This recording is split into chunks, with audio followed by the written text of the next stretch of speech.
incredibly misleading. Dr. King was fighting for racial equality, not Mamdani's radical political ideas.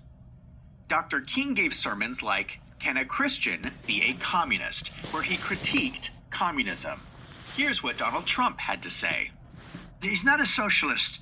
He's a communist, okay? This is not a socialist, man. This is a communist. I don't like to see a communist become mayor, I will tell you that. I call him my little communist. He's my little communist mayor.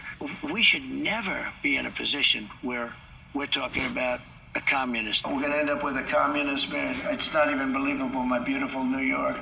I think if a communist takes over New York City, I think that's a gift to the Republican Party.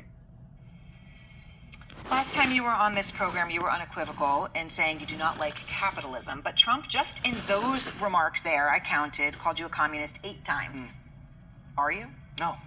I'm a democratic socialist. I've said that time and again, and I think it reflects the fact that whereas that identity would have been enough for Donald Trump in the past, now he doesn't even want to use that because he knows that the message of my politics is one that is connecting with New Yorkers across the 5 boroughs. Mamdani continues to claim he is not a communist.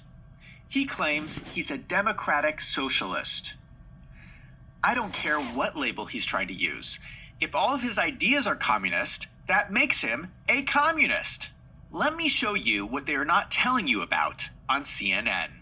My platform is that every single person should have housing. And I think faced with these two options, the system has hundreds of thousands of people unhoused, right? For what? And if there was any system that could guarantee each person housing, whether you call it the abolition of private property or you call it, just a statewide housing guarantee, it is preferable to what is going on right now. And I think that people try and play like gotcha games about these kinds of things. And it's like, look, I care more about whether somebody has a home. Here he calls for the abolition of private property. He wants to lower rent prices by having the government seize people's private property. Then there is this clip.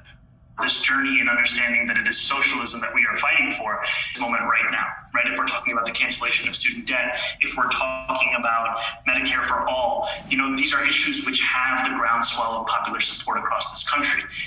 But then there are also other issues that we firmly believe in, whether it's BDS, right? Or whether it's the end goal of seizing the means of production. He describes his end goal as seizing the means of production. I don't care what he calls himself. You don't get any more communist than this. This is textbook